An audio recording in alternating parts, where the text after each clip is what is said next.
হে everyone, good morning. আশা করছি তোমার সবাই খুব ভালো আছো আর আমিও খুব ভালো করে রেখেছিলাম। সবসময় তো সময় পাওয়া যায় না, তো সেটাই দেখাবো।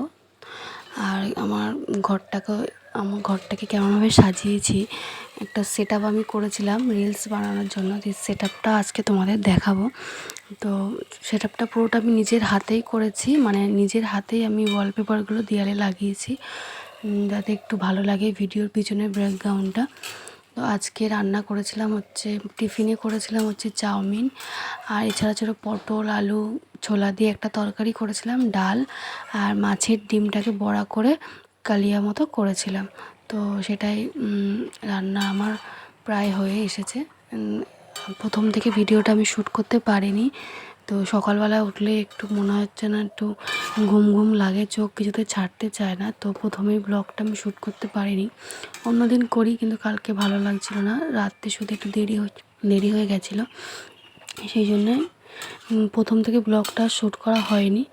তো অন্যদিন শুধু আমি তোমাদের রান্নায় দেখাই, আজকে একটু অন্যরকম কিছু দেখাবো। আমি সবটা হয়তো দেখাতে পারি না, ডেলি ব্লগ অনেকে দেয় দেখেছি, পুরো সারাদিনে যা কাজ করে পুরোটাই। আমি যেহেতু নিজে শ্যুট করি আর আমার বাড়িতে প্রচুর লোক, তো সেই ধরুন আমি পুরো ব্লগটা আমি সারাদিন কি করি সেগুলো আমি শ্যুট করতে পারি না। আর আমরা হাউস ওয়াইফ, সারাদিন আর কী করবো, যেটুকু করার বাসন মাজা, ঘর ঝাড় দেওয়া, ঘর মোছা, এগুলোই তো করি।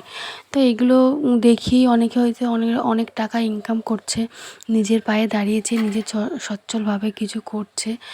তো এখানে বাসনগুলো রাতে আমি মেজে রেখে দিই, সেটা একটু গুছিয়ে নিচ্ছিলাম। তো ভাবলাম অন্যদিন তো শুধু রান্নাই দেখায়, আজকে এগুলো একটু শ্যুট করি। এই রান্নাঘরটা আমি নিজের হাতেই সাজিয়েছি, হয়তো খুব একটা ভালো নয়, মানে এটা যেহেতু অনেক পুরনো বাড়ি, তো আমাদের বাড়ি করবে 2-3 বছর পর, সেই জন্য আমরা ঘরে এখন কিছু হাত দিচ্ছি না। তো যেটুকু আছে এটুকুর মধ্যে চলার চেষ্টা করছি। তো যেটুকু আছে আমার কাছে বেস্ট, আমি যেটুকু পেরেছি রান্নাঘরটাকে যেরকমভাবে পেরেছি একটু গুছিয়ে রাখার। প্রপার আমার রান্নাঘর নেই, আমি বারান্দায় একটা জায়গাতে আমি রান্নার মানে টেবিলগুলো রেখে জাস্ট ওখানে একটু রান্না করি। তো আমার কাছে মনে হয় এটাই আমার কাছে অনেকটা বেস্ট।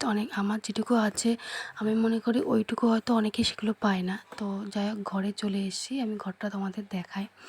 তো এই যে ওয়ালপেপারগুলো দেয়ালে লাগানো আছে, এইগুলো আমি নিজের হাতে লাগিয়েছি। আমার এটা যেহেতু সেকেন্ড অ্যাকাউন্ট, ফার্স্ট অ্যাকাউন্ট যেটা ছিল সেটাই আমি গানের মিউজিক এগুলো শ্যুট করতাম, মানে রিলস বানাতাম। সেইগুলোর জন্য আমি এই সেট আপগুলো বানিয়েছিলাম, যাতে ব্যাকগ্রাউন্ডটা একটু ভালো লাগে রিলস বানালে। মানে আগের প্রোফাইল যারা ছিল, এই প্রোফাইলে যারা আছে তারা অবশ্যই জানে যে আমার ব্যাকগ্রাউন্ডে কীরকম